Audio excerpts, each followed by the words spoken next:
So,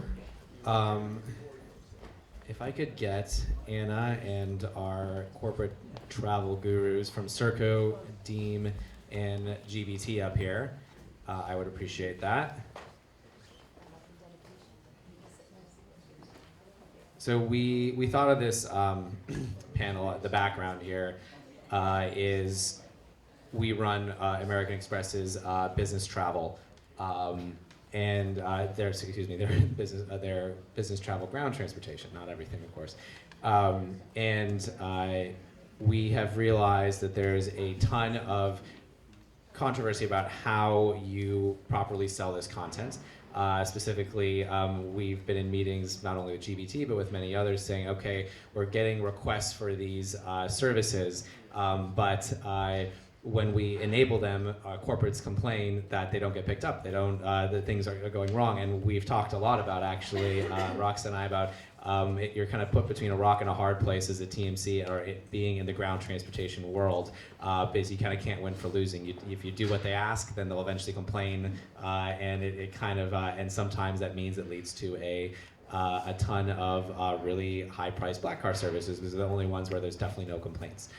We thought this would be a really interesting way to figure to kind of talk a little bit about how these market dynamics. So, quick aside, we are going to keep mostly on schedule by eliminating some remarks before. So we're still going to try to hit our coffee and our 4 p.m. Trends Abroad panel. But without further ado, I'm going to hand it over to Anna. And just quick background, Anna is our head of corporate travel, and she's going to be our moderator today. Turn on the mic. Better now? Yeah, awesome. Well, hi everyone. I'm Anna, and I manage the corporate vertical for Mozio, so very nice to be here with you guys. We do have Raksa, Mike, and Thomas here, and I'm going to let you introduce yourselves. So Raksa, if you want to start. Hi, can you hear me? Yes. Okay, great. So I'm Raksa Oak. I lead the digital travel experience team at American Express GBT. And we're a travel management company, and we help our customers, our corporate our corporations manage their travel program. Related to this conversation, I'll also highlight we acquired KDS back in 2016, and as a part of that acquisition, we also have Neo, which is our online booking tool.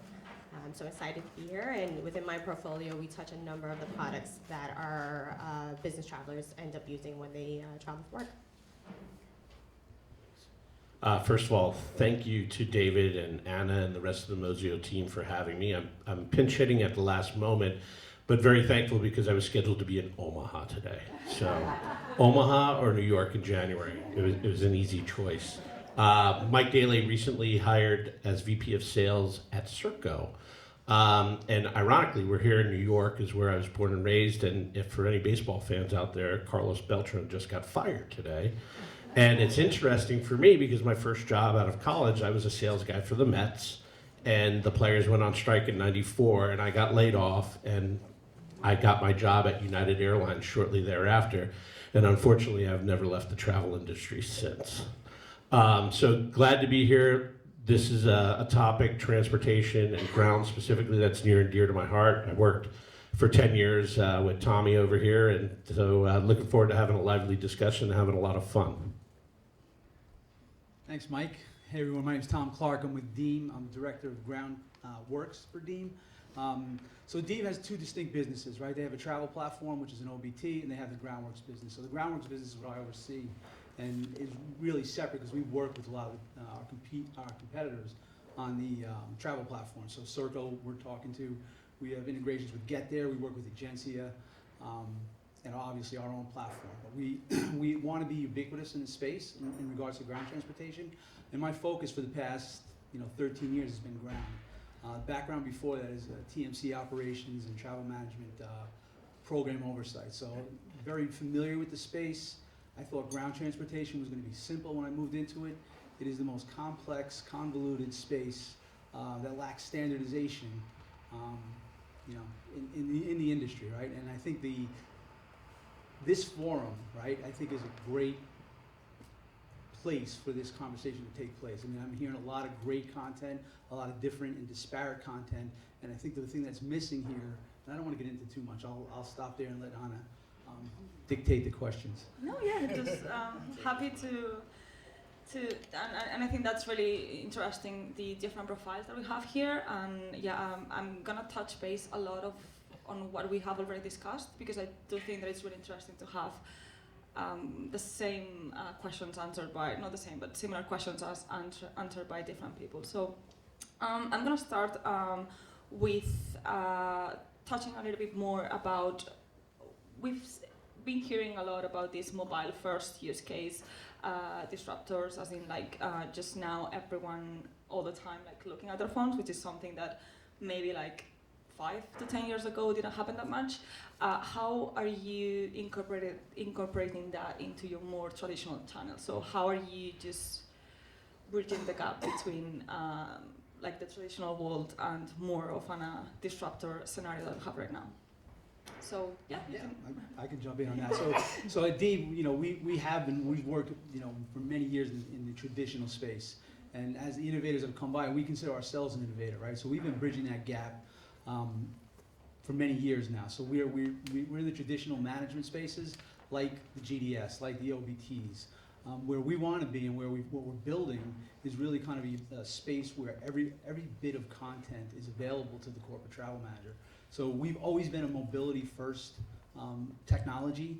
Our travel technology, our travel platform, and our car service application is state of the art. I think a lot of people here are familiar with it. But what we do is we bring all the content that's in the market and offer it up in a single place. And I think that's what we've been talking about, right? As the folks that were here previously just talked about, the API play and the ability to bring as much content, from top to bottom. I mean, the ground transportation space has really focused on the top 10, 15% of travelers for many years. And there's a tremendous amount of spend that goes on below that percentage level that's really opaque to the travel manager into the corporate travel program. So we are mobility first, and we want to be that going forward, not just with the traditional folks, but the innovators in the space as well. When I think about mobility, I think about what's most valuable to me as a traveler, and then much more importantly as a corporate traveler, and that's time, right? So this was a last minute trip to come up here, and I was able to book my ticket online on my laptop sitting at my kitchen table. But I didn't book my hotel, and then I have another flight coming up in a couple of weeks, and I'm not going to be at a laptop sitting down in an environment where I can book a trip. So I actually booked it on the plane while we were taxiing on the runway. So pulled out the app, booked my hotel, and then booked a plane ticket for a couple of weeks from now. So I think that's what mobility in general does for us, is it gives us time, right? It makes us more efficient, more productive, especially when you're conducting business on the road. Yeah, and I'll just add, when you think about the corporate travel space, our customers are really, they run the spectrum, right? So for us, there's not really one size that fits all, so we want to make sure that we consider that when we offer the solutions for our customers. So for example, in our online booking tool, we want to make sure that we have the content available so that our travelers can make the right decision. And so it comes down to content. It comes down to timing, right? To your point, when is that content served to you, and are you in a place to make that decision? And where are the channels that we're using to serve that content? We want to be where the travelers are. And so, of course, with the mobile first and on demand, it makes a lot of sense to use those mobile apps for ride sharing use cases. But for our travelers, maybe they're traveling to rural markets where that might not be as feasible. So getting car service is still really important. So covering all those spectrums from rideshare to rental cars to providing car service as well, it's important. And it comes down to the use case as well.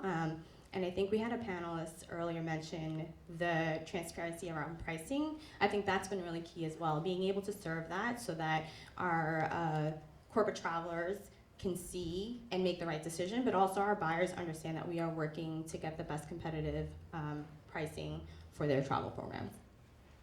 Yeah, that's a really good point. And just going back to what you were saying about collaborating with everything on the spectrum. How do you see? So we were just hearing this morning about the case of I believe it was Via with VASF. Sorry about that.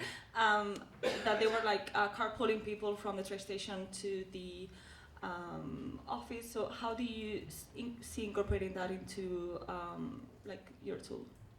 Yeah, so I think it comes down to the use case, right? So we do have customers that come to my team and they talk about, you know, here are the ways that I want to be more efficient and save money for the program. But at the end of the day, cost is not the only variable that they consider. It is one of the important components of the travel program, but part of that also plays into what are their travelers already doing, and are there actions that they want to influence? Do they want to bring or capture some of the leakages happening outside of the program? And if your travelers are doing that, what we want to understand is, are there solutions that we can offer that to help bring them back into the program? So the ride sharing piece around you know, sharing, there is a risk component as well, and so when you think about the corporate travel space, duty of care is really important. And I think the value that we can offer from a TMC perspective is to say, these are the solutions that we're vetting, these are the suppliers and partners that we're working with, and we understand bringing them into the TMC space means that there is a degree of safety that comes with that as a part of the evaluation process, and we want to make sure that we get that right blend. So we won't completely take things off the table if our customers are coming to us and they want to work with us. Let's say there's a supplier that's not in some of the programs that we have today. We're open to discussing as long as it makes sense for the use case that they're trying to solve for. Yeah, that totally makes sense. So what's your view on that, Mike? Yeah, I think from my standpoint and an online booking tool perspective is, would you really serve up a tool that only booked certain airlines? Probably not, right? Or only certain hotels. If my customers wanted to book them, you would make that content available in the tool. We take the same approach to transportation, right? Last month I was in Milwaukee and then had appointments in Chicago. I took an Amtrak from downtown to downtown, $34. Right? That's an option for me. I would expect the same when it comes to other forms of transportation, whether I want to book a Blade, or I want to book a Lyft, or I want to book an Uber. That should all be inherent in a booking tool. So from our perspective, it's about having a marketplace that has all the content that the customers feel is relevant to them, right? Not necessarily what I feel is relevant, but if I have a customer and they can book 90% of their trip through my tool, but then they have to go outside of that for 10% of the time, that's not really efficient, right? I'm not doing my job as a technology provider, right? I need to access all the content regardless of where it is and where it resides. Yeah, I mean, I really don't have much to add what Raksa and Mike have said, but it's about keeping your travelers and your population within the tool that you've chosen, right? So you've made some investment. You want to make sure that they have the options. And from a mobile perspective, intelligent offering, right? So, you know, real time, knowing where you are, what makes sense from a policy perspective and a travel preference perspective, and offering up that content in a logical, you know, seamless, frictionless way. So just adding on to that, on a more traditional scenario, like how do you see the traditional cars playing a role in the travel space? As in, like, how do you see that incorporated into the tool? Yeah, so I mean, I think the traditional players, you know, will maintain a position in the space. I think there will always be a need for their service, you know, because of, you know, the duty of care, because of the level of service, because of the controllability that they have on their product. I mean, there are some great players in the space, and you know, the challenge will be, and the caveat from my perspective is embracing technology that may not be proprietary, right? So you've got to have some universal technology that leverages information across all of the population rather than, you know, their segments. I mean, there's going to be carve-outs of business for the traditional operators that they'll maintain, but if they want to really participate in this, you know, burgeoning market, because, you know, ground transportation is you know, we spend a ton on it, right? But from a managed perspective, there's so little visibility and so little control on what travel managers do today. To be in that space, the traditional guys are going to have to be innovative with their technology partners as well. Yeah. So what do we on the mic, or Raksa? Yeah, I was gonna one thing that.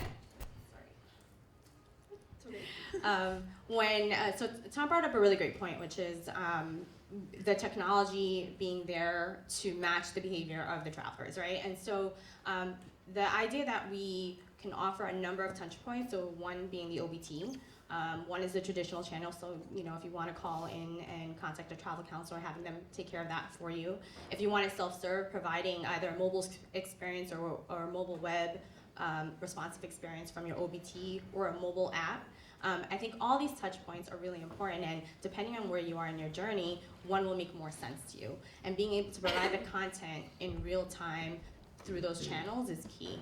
I think we're also in a great position as a TMC to be able to have a full picture of your trip, right? So I know where you're staying, I know where you're going. If I have a really robust profile data for you, I know probably where your offices are. And so those data points for me are really powerful, where we can unlock value beyond just price, right? I can think about that holistic journey. I can serve up the content. I can help influence certain decisions. And when you have a disruption, I can plan for you and be proactive. And I think that's going to be really key on surrounding the core experience with elevated touch points based on the information and data that we have on you. Do you have anything else? Yeah, just to add a little bit to that, it's all about context and convenience, right? So I flew into LaGuardia last night and I took a lift to my hotel, which is walking distance from here. And so that worked out well for me. A lot of times I'll fly into Newark, and if Tom isn't kind enough to pick me up, I will take the PATH train right from the airport into Penn Station. So it depends on where I'm going, right?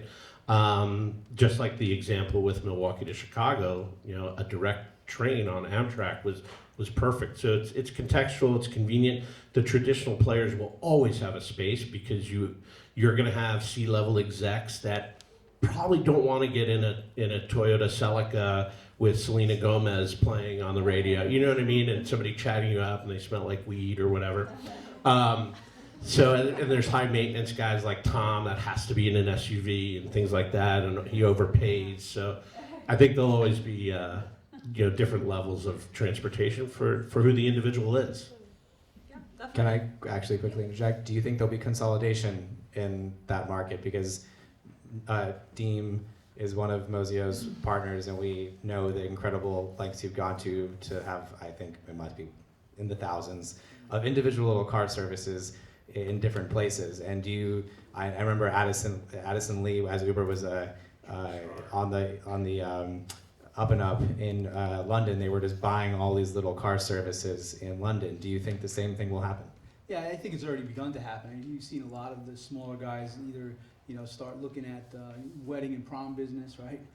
No, but it has. I mean, especially here in New York City. I mean, the black car community has really shrunken, and Tarek can attest to that. But yeah, I think there will be continued consolidation, right? I think there's some huge players out there like Addison Lee, and you have your other top tier companies. GroundLink has done a great job in giving life to some of these smaller black car service companies. But yeah, I think there'll be some continued consolidation. I don't know to what level, because the one thing that I think benefits them through all this is that the focus on ground transportation has really been sparked by the Uber and Lyft, and the emergence of how much use they've gotten, right? Procurement and finance entities within corporations now are looking at that cost item. I mean, they used to see, ABC taxi, or, nothing was the same. So now they're seeing Lyft and Uber down, so it's causing them to really focus their attention on it. So, that may result in some benefits to some of the guys that really stay healthy and stay ahead of the technology curve. I was just going to say, I mean, you brought up a good point, is if you look at most travel programs, car rental spend is usually below 5% or hovers around there historically. And chauffeur transportation, including taxi, Uber, Lyft, and traditional providers, is closer to 15%. And Tom can tell you how many corporations we've walked into over the last 15 years that we don't spend any money on black car, and then we go to the Amex card people and say, whoa, we spent $20 million on it. And so it's almost a breath of fresh air the last 5 or 6 years or so, because we were banging our heads against the wall to get people to care about ground transportation, and Uber and Lyft started that evolution, not revolution. But finally people are waking up that this is a category that can be managed, and not only managed, but managed effectively. And I'll just add to managing the effective piece. It's a really fragmented market, and when I look at my global clients, it's really important that they are able to arm their travelers with information so that if they're going to a destination that they're not familiar with, then maybe public transportation is the best option, or here are the lead suppliers, and how do we do that? And the partnership that we have obviously with Mozio in terms of having some of that aggregation, and Tom as well on the Deem side, I think those are really important, because for me, it means that I can be very effective on who I integrate and give a wealth of content with kind of minimal development considerations, and not having to go out to all of these regional players, which is really important, right? For a global client, you want to make sure that you have that coverage for your travelers in those markets. I want to wrap up here, and we can open for questions, but as a comment to add to that, I remember speaking to a major American company that told me that despite ground being 10% of their budget, they had 120 ground contracts around the world. And in comparing that to airlines, they had about 20 airlines, despite airlines being literally 10x the amount of spend. And that's kind of where I was going with that, and you guys answered it beautifully. It's just kind of a ridiculous state of affairs that people aren't paying attention to it at all. So anyone have any questions? All the way in the back. I do, yeah. So I'm curious, with the free providers here, how much you've done to do user voice with your customer. So I don't mean the corporate travel managers, I mean the actual traveler. We're all business travelers here, right? And when you think about your company creating one solution like this, and you being told this is who you're going to use and where you're going to use, what do you think about that? So I'm just curious with the three up there, how do you collect that user voice information from the actual travelers and build it into your roadmap? Great question. I definitely didn't plan that one, but we are focused on doing a lot of user-centered design at GBT, and I'll give a couple examples. So for us, you're right, there is the voice of the travel manager, and they have very specific goals for their program. One of them is making their travelers happy, and a part of that may or may not align with the actual traveler behavior. And so understanding what moves the traveler, what's important, how they use the different solutions, can help us then go back and design the right experience. And it's definitely not one size fits all. So part of that also means we have to have the ability to provide those flexible options, give those solutions in the context of the program, and ensure that both we meet the needs of the business traveler that are actually using the solution, as well as helping our travel managers understand what's happening, get data, and ensure that within the options that we're offering, that kind of duty of care piece, which is really important, is covered through those options as well. Yeah, the way we think about the travelers, we do think about them as a customer as well. And that's one of the differentiators that Serko focuses on, as we did at Deem for many years, is we wanted to differentiate ourselves to make it as easy as possible, not only to book a trip or to book a transportation segment, but then help them manage it effectively while in trip, and then after the trip when it goes on your expense report, right? We want to follow that life cycle. So as a technology provider, when I look at a traveler, I want to make their life as easy as possible, right? I don't want to hear, I don't know if they're here today, but there's a big booking tool that everybody complains about, right? And it's a horrible user experience, and it is, and they even admit that. But we try to strive to be the opposite of that, because you have a younger generation of people who grew up on iPhones and Androids and mobile first, and they don't have the time or the patience to mess around with an antiquated corporate application, regardless of what it's doing, right? Whether you're shopping for office supplies or you're booking travel. So you've got to be good, and you've got to be able to delight the traveler, the end user. Otherwise, you won't be relevant, because people will time out and go to do something else or book it somewhere else. Yeah, I'll echo that, but again, we're two businesses. On the OBT side, our team and our professional services team and our sales team and our support teams do all that, right? They talk to the travelers, they talk to the travel managers. On the groundwork side, I can be a little lazier in that regard, and that's because what we're doing is bringing the content to our partners who are requesting it specifically. So with GBT, we have a relationship with CWT, we have all the TMCs, so they tell us what content they want based on what they've gotten from their travelers and what they've gotten from their customers. So we do the same thing with our OBT customers, right? So if Get There comes to us and says, hey, ExxonMobil wants XYZ to appear on the platform, we enable that content. So tale of two worlds from a Deem perspective, and where I focus my energy and my day to day is really on the channel. So they've done that work for us, and we believe what they tell us when they say this is the content we need.